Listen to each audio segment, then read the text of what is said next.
Hi everyone, I'm Andrea, President of Legion Dance Society Exeter. And I'm Z, Vice President and Welfare Secretary of Legion. Welcome to our first episode of the Exeter University Black Lives Matter Discourse. Together, we've been collaborating with wonderful and engaging societies across the university to produce a series of IGTVs in which we discuss topics in regards to the Black Lives Matter movement and racism within the university. Legion is a society built on inclusivity and diversity. We wanted to open up the conversation and create content that is engaging and educational. We are all, or we're all, Exeter University students, and in order to enact change, we need to bring some issues to light. For this series, Legion is simply acting as a platform. We have asked the members of the collaborating societies, alumni, and student body to answer important questions and share their point of view. We have learned so much by working with this passionate group of people, and we hope you can learn something from these episodes too. So here it is, enjoy. Hi, my name is Gabriella Unkom. I am one of the founders of Urban Dance Exeter, and I graduated from the University of Exeter in 2019. Hi, my name is Eden Kankamnintri and I am the president of the Feminist Society at Exeter. Hi, my name is Layla and I'm part of Legion Dance Society. I'm going to be contemporary fusion coach for Legion next year, and I'm speaking as a mixed race girl, having grown up in Britain for most of her life. Hi everyone, my name is Marion Ojua and I am a law student at the University of Exeter, and today I'm going to be talking about racism. Again.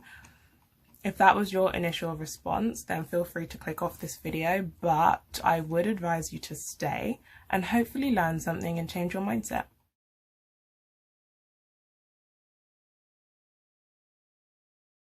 The Black Lives Matter movement was founded in 2013 by three Black women, Alicia, Patrice, and Opal, and it was founded in the wake of Trayvon Martin's murder by police officer George Zimmerman, who ended up going through the trial and not serving any time, so justice was not served. Other names important to the foundation of the movement include Tamir Rice, Sandra Bland, and Mike Brown. This movement is a way to amplify anti-Black racism, not only in America, but across the whole world. It just feels to me like it should be basic. It should already be ingrained within us that racial equality should be a thing, and somehow we're still here. I think to me it's important because I don't want people to learn about this period and us, in a history class in a few years' time, and they look back and they learn about how we made the same mistakes that people made before us and that we didn't bring about change. So I think it's really important that when people look back to this period, there'll be something of worth to look back on. The core kind of values, I believe, of the Black Lives Matter movement started out in terms of how police brutality astronomically affects African Americans and they are usually not given the justice that they deserve. But the rest of the world is not innocent, and the UK certainly is not innocent. Sarah Reid and Mark Duggan and Olaseni Lewis, they are names that are victims in the UK. Yes, we are protesting the government, we are protesting the police, and we are ordering for them to be defunded and disbanded and abolished. It's not all we mean when we're talking about Black Lives Matter. We're also talking about the fact that in the UK, Black women are so much more likely to die by childbirth than white women. The fact that Black people are much more likely to be in poverty than white people. We are still left suffering. So that's what it means to me. It just means like eradicating all aspects of racism. The fact that we are not taught, that Black people are not taught our own history, so much more. And we also need to be taught about how our history does not begin and end with slavery. I mean, yes, it was a definite part of our history, and I don't think we need to be ashamed of that since we were not the ones who enslaved ourselves. It was actually the Europeans. But it's just we need to know more than the pain that our ancestors were made to endure by people's forefathers. Now, as time has gone on, the Black Lives Matter movement has definitely evolved. It very much does still carry that core of making sure that police officers And, you know, people who just abuse their privilege, especially white privilege, are brought to task. So in the wake of George Floyd, the Black Lives Matter movement has definitely gained a lot more fuel. However, this movement has been around for a very long time. In terms of what the Black Lives Matter movement means to me, it is definitely all of those things. And, you know, from the perspective of a Black British woman, the ability for not just myself, but for my family, for my children who are, you know, going to be Black, have that same ability and that same opportunities that other, you know, white people, white children have, and are given more so the benefit of the doubt as well. To me, the Black Lives Matter movement is so important because it's just long overdue change. It's so long overdue, and I think the sad thing is that I have obviously lived a large part of my life already kind of within these structures and with the attitude that what goes on is normal because it's so normalised, because we hear about incidents in the news so often, because racial slurs are just, you know, like kids having fun and kids making a joke, and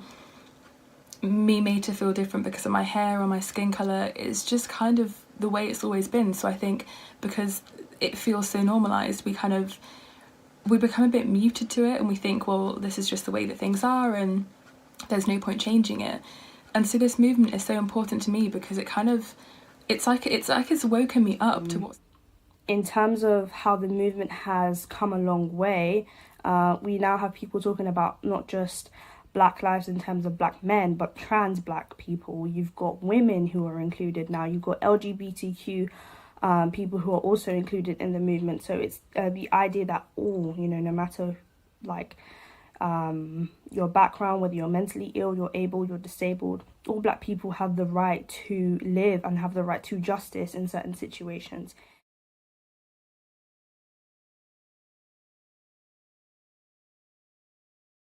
So speaking from my own experience of being a Black person and speaking up in the past has definitely been hard for me. I have been aware of the Black Lives Matter movement for a very long time. So when I tried to bring it up with certain people, they didn't really understand. There were people who shut me down, who tried to silence me. So it can be a difficult process. The best way in order to arm yourself, in order to be able to speak up against these things, is to read, educate yourself. And when I say educate yourself, don't go to your nearest Black friend and start asking them questions. There are definitely a lot of resources that you can use, even from the university library. The reason it's so important to speak up about it as well, because often it's very easy to kind of like be a passive supporter. It's a term I've only recently come across, but it's one that it's so apt at the moment because it isn't enough to just say, you know, I disagree with the treatment of Black people, but it is the way it is, or, you know, I don't support it, I don't further it, so it's not my problem. Because if you add up the amount of people who think that way, or whose problem it isn't, but who live around it, then we'd never have change because there wouldn't be enough supporters. So I think it's everyone's duty to, if not to speak up, to at least be in support, because this isn't just about Black people. You know, Black Lives Matter, we shouldn't put it on Black people and people of colour and say, well, this is happening to you, so you sort it. Because it's our society, and anything that we do will only make our future as a society better. And that's why it's important to speak up about it. Well, this wants me because I'm Black, obviously, and it's just horrifying and terrifying and sad just from the moment that I was able to comprehend thoughts, knowing that people would just always hate me and people like me no matter what I did.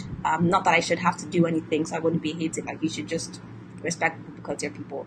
This is not a wake-up call because Black people, we've been awake for 400 years. And most of you have been hitting the snooze button.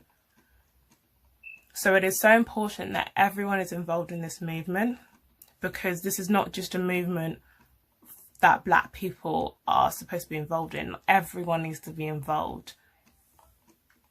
You have to keep educating yourselves and having these conversations with family members, colleagues and friends, especially if they are racist, you know, and have these uncomfortable conversations and discussions, because if you feel uncomfortable, you have to find where that discomfort comes from and find a way to remove it. Because at the end of the day, your discomfort doesn't compare to how I am made to feel uncomfortable because of the colour of my skin. You know, non-black people have to have these talks, especially if you're white. And social media is great, you know, for promoting things and sharing things, but it's important for growth that people have these talks, and people donate money to black businesses and the Black Lives Matter movement, and also sign petitions. And to be real with you, not everyone is going to listen. There are people who have that privilege where they can just ignore it and move on with their lives. But, you know, that's not going to help destroy these systems and build them back up again. I do understand that it's difficult to address. I think there's often difficulty when it comes to having conversations about race and racism, because there are so many minefields. You know, it's difficult sometimes for people to know the correct terms to use to address people of colour.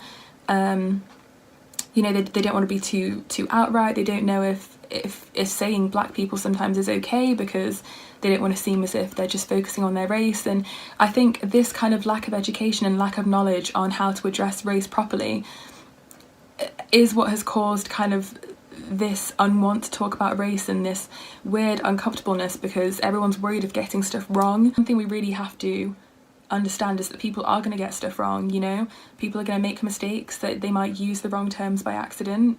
They might not have all their facts straight. You know, that doesn't mean that they are not willing to learn, that they are not willing to address this issue. And so I think that now is the time to have these conversations and to make mistakes and get stuff wrong and to be corrected by somebody else, you know, to have somebody else share facts and statistics that they found somewhere, to have somebody else to tell a different side of an event that they have heard of or that they were at. And I think it's so important just to listen and be open, because the more that we tear each other down, the less progress that we'll make.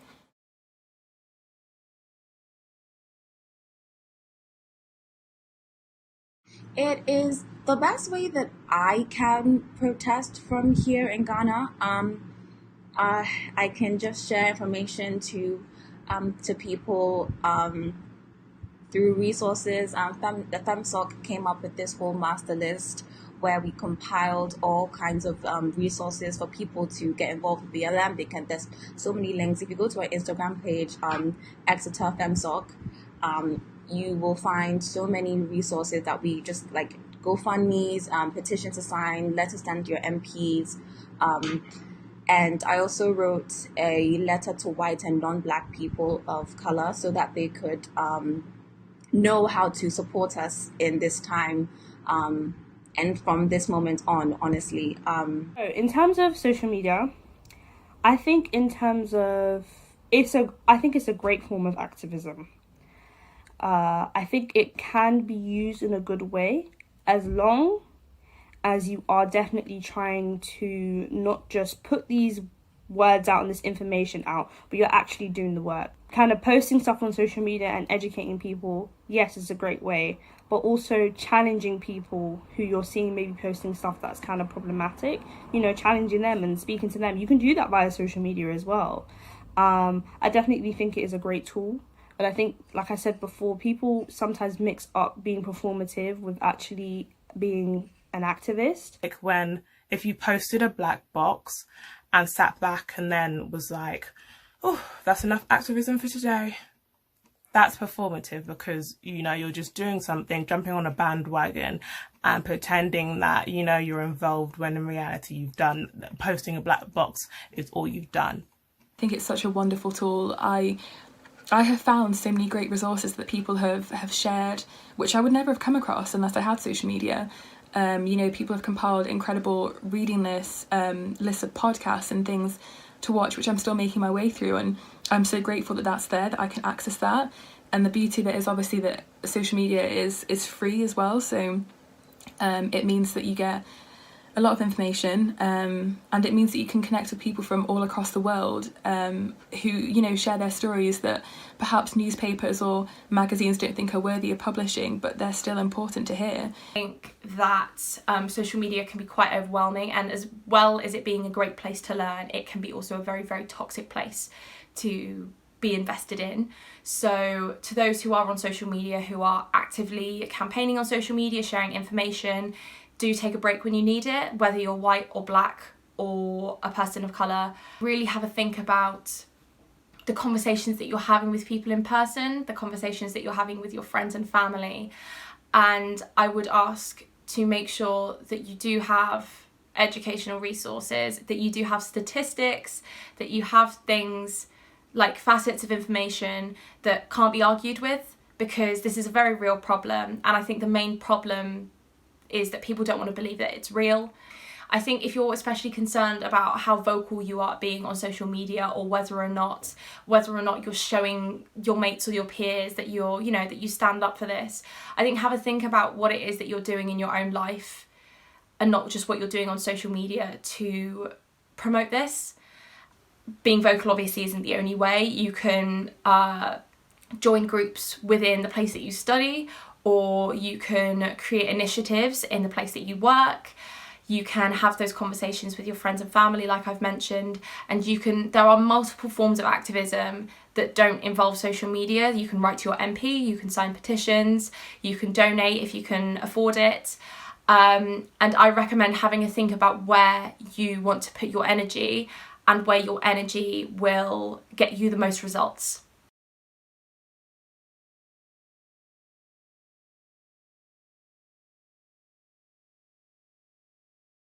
Often there are certain tropes, stereotypes that are placed upon black women. You've got the idea that black women are aggressive, black women are angry, black women are bitter, black women are too independent, and these things have kind of morphed and changed as time has gone on.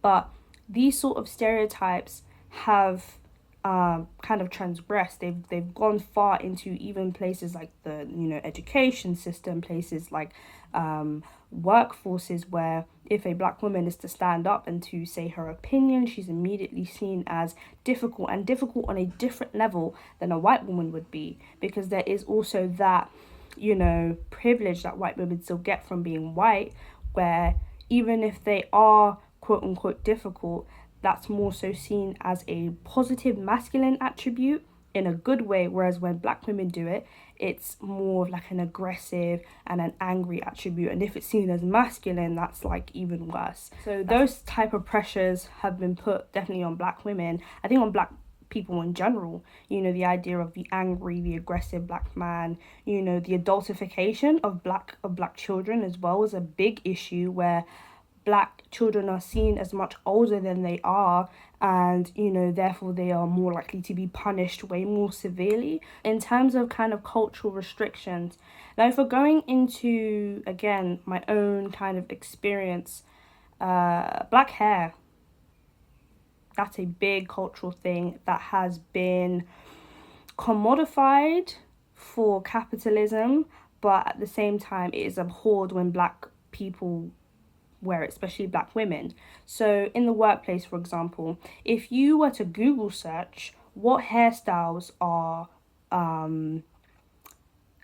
corporate, professional, the hairstyles that are gonna come up are gonna be hairstyles from white people. But if you search up unprofessional hairstyles, you will see hairstyles of people with locks, people with afros, people with, you know, voluminous full A, B, C, very curly hair, which is usually the hair black people tend to have. So culturally already, that's a big thing. Hair is a big thing culturally for all black people across the board, and that's a certain restriction where it's seen as unprofessional when black people wear their hair in its natural state, but more professional when they wear it and it's more akin to white straighter hair.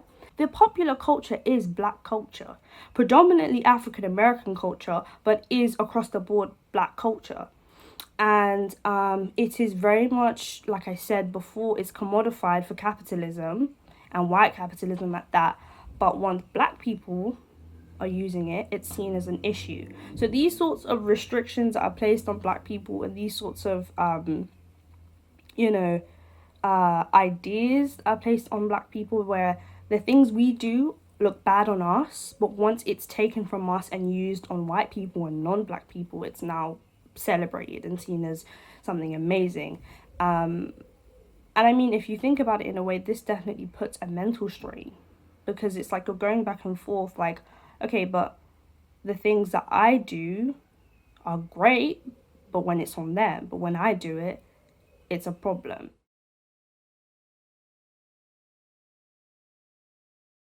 The issue of microaggressions and racial gaslighting, because it's something so easy and overlooked that happens in schools and in unis, and it's happened to me in Exeter. Saying things like, you're pretty for a Black girl. You wouldn't tell a white girl she's pretty for a white girl. You're implying that Black girls aren't supposed to be pretty and I'm an anomaly. My Black girls, you are beautiful. Oh, I didn't expect you to speak so well. You speak great English. You're implying that Black people shouldn't speak eloquently. And I'm an anomaly. So these things are microaggressions, and you need to educate yourself on the issues of them. Racial gaslighting, that is when a person of colour tells you that what you've said is racist and discriminatory, and the person who has said the thing goes on to say, oh, it was just banter, it was just a joke. You cannot tell the person that is being oppressed and the person that is being discriminated against that they need to calm down, it was just a joke, when they do not find it amusing. Just go and learn why what you said is offensive, and learn what racial gaslighting is, and then don't do it again. I really don't understand why it needs to be said, but if you are not Black, especially if you're white, there is no reason for you to use the N-word. There's no reason that word should come out of your mouth, ever. I don't care if it's in a song. Like, I had that experience in my first year of uni when one of my flatmates was singing along to a lyric, and he said the N-word, and I called him out, and he proceeded to say, oh, Marion, you're overreacting. It's just a song, blah, blah, blah. That's racial gaslighting there. So well done if you picked up on that, you're learning.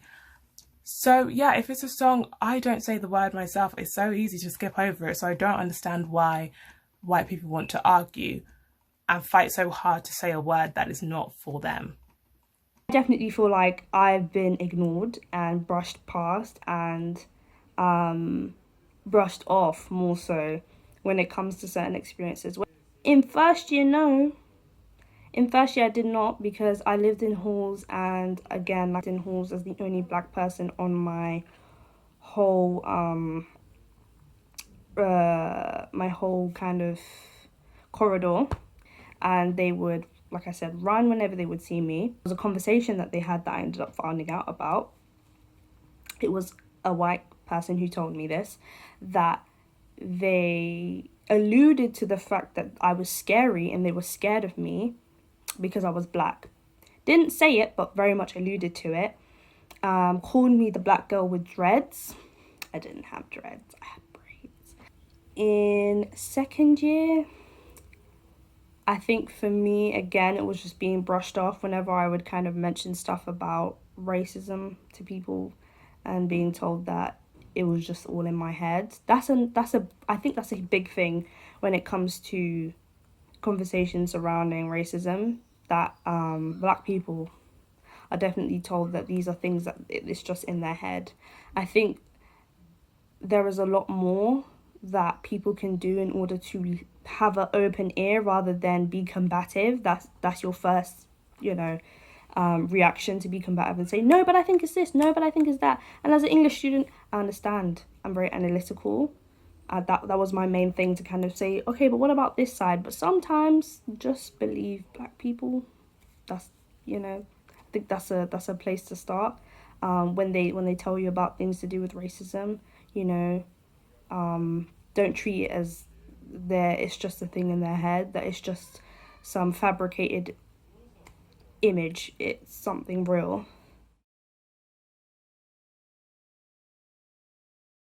It is so important that people understand the importance of the Black Lives Matter movement and stop trying to push forward the All Lives Matter movement, because All Lives Matter term is something that was coined by white supremacists in a way to, undermine Black people.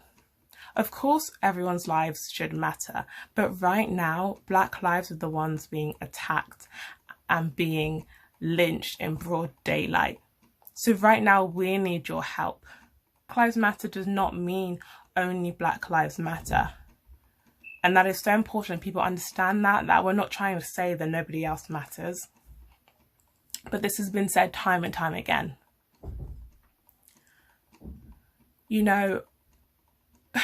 Black people have literally been killed whilst sleeping in their own homes. They've been killed whilst going jogging. They've been killed whilst playing in the park. These simple things that we are not allowed to do. And you want to tell me that all lives matter? Until Black people are not treated as inferior, and until we stop receiving inhumane treatment, this movement will continue. And it's insulting for you to come and tell me all lives matter, because clearly people do not care for Black lives. This system we currently have, even though we say white privilege benefits certain people, the system itself is broken. It's not truly benefiting you. It's not truly benefiting anybody. When we say Black Lives Matter, it means Black Lives Matter, period. When you can have a police officer kneeling on someone's neck for over 8 minutes and nobody steps in to do anything, that clearly shows you that that man's Black life was not seen like it mattered. The fact that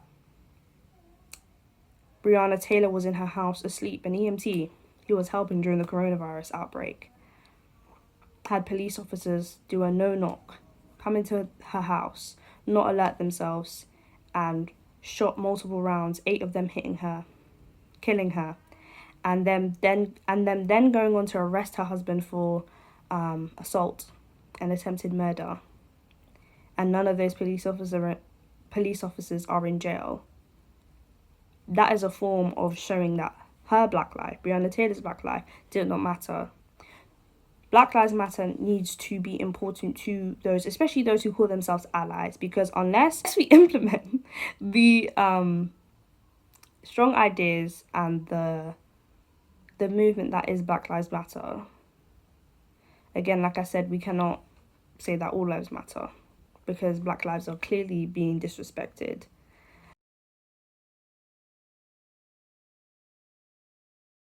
You have to be actively anti-racist. Silence is not going to cut it. Your silence is insulting, and it shows you don't care about my life and the rest of our lives, Black people's lives. Exeter uni students, you need to call people out when they say things that are racist. You need to call them out, especially if you know that person. Being silent is not going to help anything. Call them out, because it happens so much in Exeter. And also recognize your white privilege. That is a thing. Breaking down those institutions again and building them up so that there is an actual fair chance, and changing legislation, changing these laws that have been put in place that are very much not for the benefit of Black people. But I hope people can go away from this video and you have learned a bit more about Black Lives Matter. Black people are sometimes tired of being history teachers, but I am always open to helping to educate people. But it is down to you to do that education that the education system has not taught us, okay? You can't always rely on Black people.